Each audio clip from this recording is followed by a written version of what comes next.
just signed the largest trade deal in history.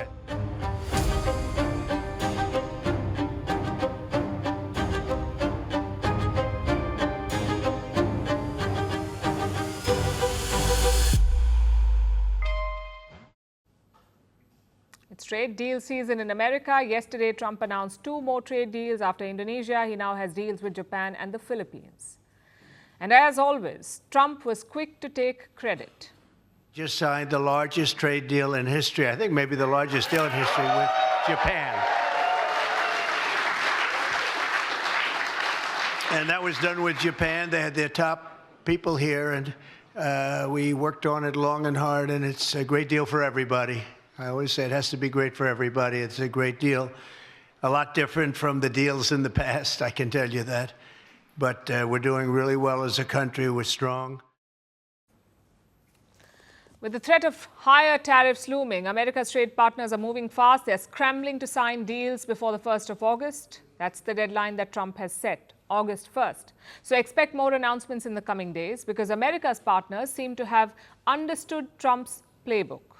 All these deals follow the same pattern. They aim to avoid his punitive tariffs. There is no full withdrawal of duties. Trump is still keeping some barriers in place, but he's forcing others to lower theirs. So America's trade partners must open up their sensitive sectors. They must sweeten the deal. They must promise big headline-worthy purchases. They must promise new investments inside the US. And we are seeing the same in the case of Japan and the Philippines. Both have secured deals with Trump. Under the new terms, the US will charge Japan a 15% tariff, 15% tariff for Japan, 19% for the Philippines.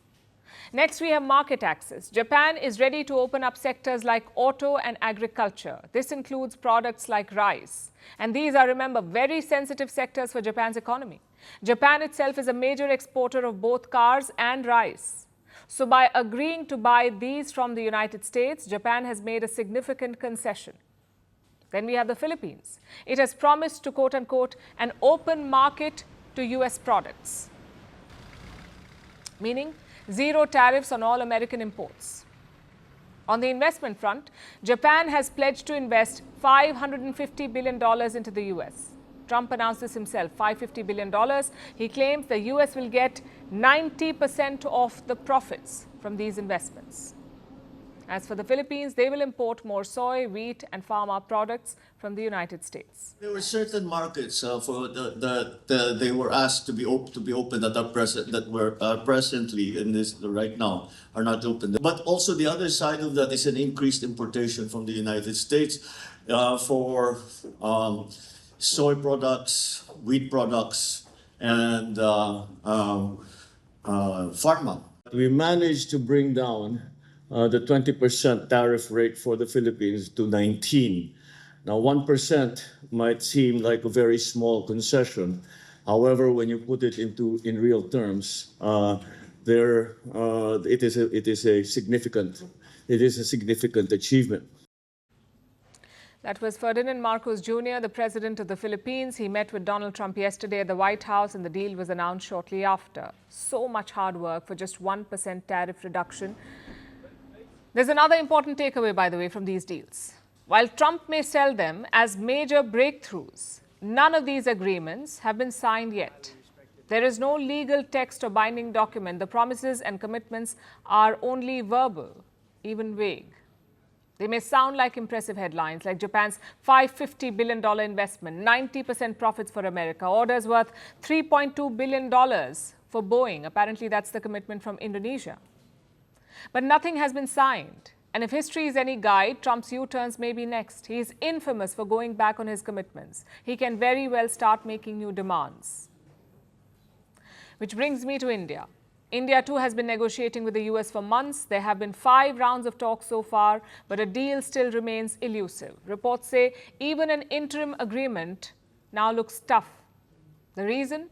America's sweeping demands for market access, especially in sectors like agriculture and dairy. These are sensitive sectors for India. They're a red line for New Delhi. Millions of workers depend on these sectors for their livelihoods, agriculture especially. And Trump's recent deals give us an idea about his intentions. He wants tariff-free market access for American products, but he wants to retain, even raise his own barriers. He wants to keep American tariffs in place. Will India agree to such a one-sided agreement? Because as things stand, these deals serve just one man, and that is Donald Trump.